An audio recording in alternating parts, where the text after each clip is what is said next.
Un lugar junto a Edgware Road, por Graham Greene. Craven pasó ante la estatua de Aquiles bajo la fina lluvia estival. Apenas empezaban a encenderse las luces, pero ya los coches permanecían alineados hasta el Marble Arch, y los ásperos e inquisitivos rostros judíos atisbaban, atentos a sus negocios. Craven prosiguió amargado su camino, con el cuello del impermeable subido y pegado a la garganta. Tenía un día pésimo. Durante todo el trayecto hasta el parque sintióse perturbado por oleadas de pasión, pero el amor necesita dinero. Cuanto un pobre hombre puede conseguir es un poco de materia.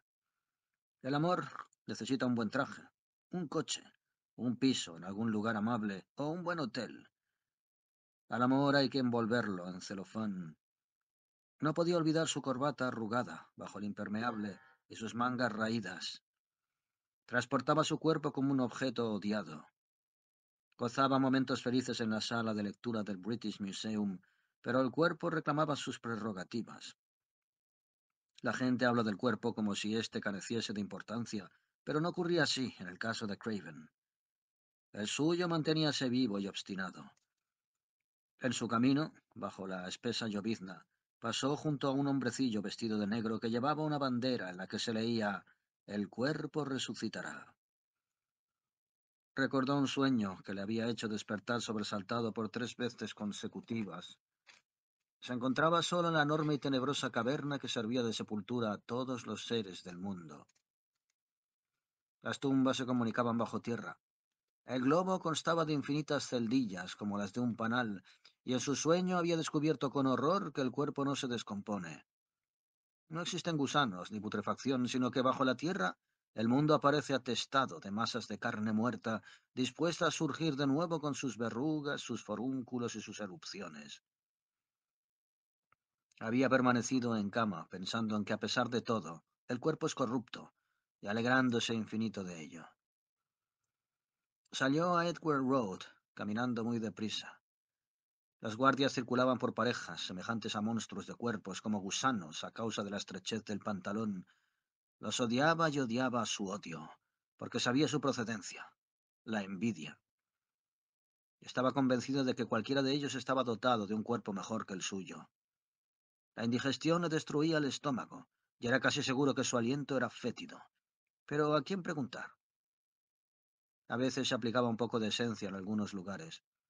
Esto constituía uno de sus más deplorables secretos. ¿Por qué pensar en la resurrección de un cuerpo del que quería olvidarse? A veces rezaba por las noches, rogando que aquel cuerpo no volviera a formarse jamás. Conocía perfectamente todas las callejuelas laterales que daban a Edgware Road. Cada vez que se sentía acometido por la tristeza, deambulaba hasta cansarse, mirándose de reojo en los escaparates de los almacenes. Fue de este modo que observó los anuncios colocados a la puerta de aquel teatro, casi siempre cerrado, de Colpar Road. No es que se tratara de algo insólito, ya que de vez en cuando la Sociedad Dramática de Berkeley lo alquilaba por una noche, o se proyectaba en él alguna película con fines comerciales. El teatro había sido construido en 1920 por un optimista que creyó contrapesar el aislamiento del local, poniendo las localidades a precios muy baratos, pero ni una sola obra había logrado sostenerse, y muy pronto se vio invadido por las ratas y las telarañas. El tapizado de las butacas no fue renovado nunca, y la sala cobraba vida solamente en ocasión de representarse una obra por aficionados o proyectarse una película de tipo popular. Craven se detuvo y leyó. Incluso en 1939 parecían existir optimistas, ya que solo uno de estos, y exagerado además, podía esperar sacar algún dinero al convertir aquel local en hogar de las películas mudas. Estaba anunciada la primera sesión de Primitivos, como pomposamente proclamaban los carteles, y lo más probable es que no hubiese segunda. Pero las butacas eran muy baratas, y Craven se dijo que bien valía la pena gastarse un chelín con el fin de descansar un poco y guarecerse de la lluvia. Adquirió una entrada y penetró en el oscuro recinto avanzando por el pasillo. Un piano tocaba una pieza monótona, con reminiscencias de Mendelssohn. Craven ocupó su localidad junto al pasillo y al hacerlo percibió inmediatamente la soledad que le rodeaba. En la pantalla, una opulenta mujer, vistiendo túnica, se retorcía las manos y se acercaba a un sofá con curiosos y bruscos movimientos. Sentóse en aquel y se quedó mirando al vacío con expresión desesperada a través de la maraña de su pelo negro y despeinado. A veces la imagen parecía disolverse entre puntos, rayas y resplandores trémulos. Un subtítulo decía: Pompilia, traicionada por su adorado Augusto, busca el modo de terminar con sus pesares. Craven empezó a ver. Hileras de butacas vacías extendíanse a ambos lados. No habría en el local ni 20 personas. Unas cuantas parejas que musitaban algo con la cabeza junta y unos hombres solitarios como él, llevando el mismo impermeable barato.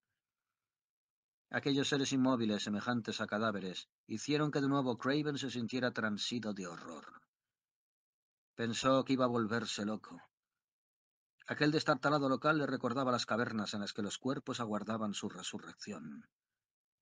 Esclavo de sus pasiones, Augusto pide más vino.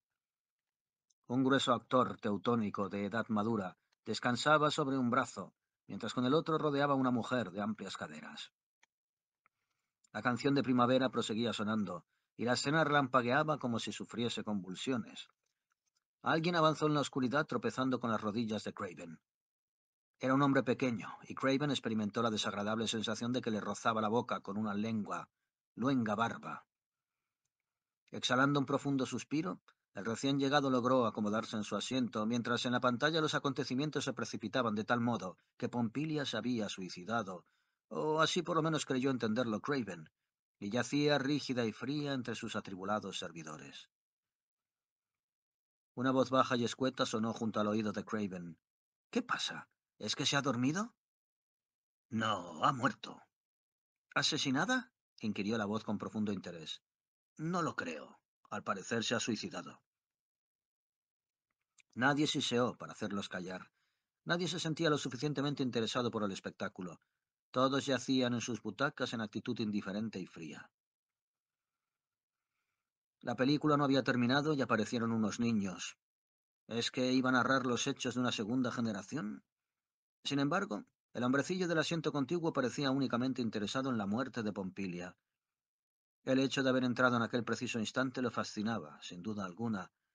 Craven percibió por 2 veces la palabra coincidencia, seguida de una serie de murmullos imprecisos. ¡Qué absurdo! Si se reflexiona bien. Y luego, no ha vertido ni una gota de sangre. Craven no escuchaba. Permanecía sentado con las manos unidas entre las rodillas, temiendo, como había temido tantas veces, ir a volverse loco de repente. Tenía que animarse, disfrutar de unas vacaciones, visitar a un doctor. Solo Dios sabe qué infección se arrastraba por sus venas. Comprendió que su barbudo vecino se dirigía a él directamente. —¿Cómo? ¿Qué le preguntó? —preguntó irritado él. —¿Qué decía usted? —Tendría que haber más sangre. ¿A qué diantre viene eso? Al hablarle, aquel hombre lo salpicaba con su húmedo aliento y en su voz se percibían ciertas irregularidades como si sufriese una afección en la garganta. —Cuando se mata a un hombre —dijo—. —Era una mujer —corrigió Craven impaciente—. No importa. Y además, ahí no ha habido crimen alguno. —No importa —repitió el otro. Parecían haberse enredado en un incomparable laberinto dentro de la densa oscuridad del cine. —Estoy bien enterado, ¿sabe usted? —dijo el barbudo hombrecillo con tono de profunda convicción. —¿Enterado de qué? —De tales cosas —respondió con bien calculada ambigüedad. Craven se volvió tratando de verle. ¿Estaría loco? ¿No sería la advertencia de un posible futuro en el que también él hablase a desconocidos con voz irregular dentro de un oscuro cine? No, no, aún estoy cuerdo. Aún estoy cuerdo. No pudo percibir más que el breve bulto de un cuerpo. El hombre hablaba otra vez solo. —Discutir, discutir —rezongaba—.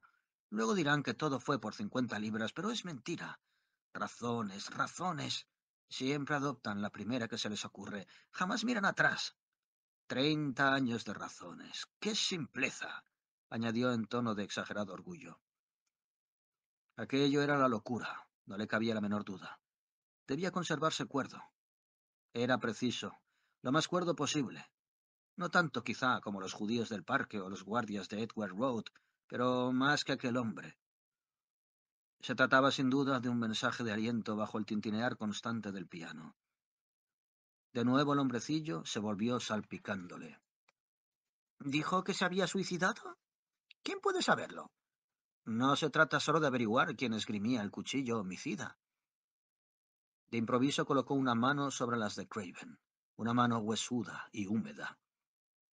Con voz en la que se pintaba el más profundo horror, Craven interrogó: ¿De qué me está hablando? Lo sé bien, repuso el desconocido. Un hombre en mi posición logra saberlo todo. ¿Cuál es su posición? Inquirió Craven, sintiendo sobre las suyas aquella mano hiriente y tratando de comprender si la historia lo acosaba o no. Después de todo, existían innúmeras explicaciones a aquel acto. Usted dirá que se halla ante un desesperado. A veces la voz se volvía ronca, casi ininteligible. Un hecho incomprensible acababa de producirse en la pantalla. El guión había dado un tremendo salto en los breves segundos que Craven mantuvo la vista alejada de aquella. Sin embargo, los actores proseguían moviéndose a empellones como antes, y una joven parecía llorar en brazos de un centurión romano. Craven no había visto hasta entonces a ninguno de los dos. En tus brazos no temo la muerte, Lucius. El hombrecillo dejó escapar una risita de inteligencia. Otra vez murmuraba algo para sí. Hubiera sido fácil ignorar su presencia, de no existir aquellas manos sarmentosas que por fin apartó de las suyas como atareado en algo incomprensible. De vez en cuando ladeaba bruscamente la cabeza, como un niño idiota. Con voz distinta y tono impertinente dijo: «Tragedia lo veis, Water». «¿Cómo?», preguntó ásperamente Craven. Había leído aquellas palabras en un anuncio antes de entrar en el parque. «¿Eh? ¿Qué ha dicho de la tragedia?» «Pensar que la llaman así». De improviso el hombrecillo empezó a toser, volviendo el rostro hacia Craven, como si quisiera vengarse de algo, y su voz profirió con aire incierto: «A ver, mi paraguas». Se había levantado. «No traía usted paraguas». «Mi paraguas», repitió. «Mi...» Y pareció quedar sin voz de nuevo. Luego empezó a rebuscar más allá de las rodillas de Craven.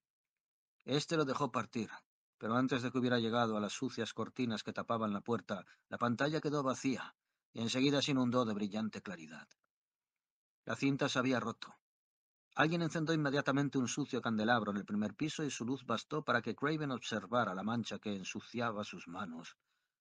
No, no era una consecuencia de la histeria, sino un hecho. No estaba loco.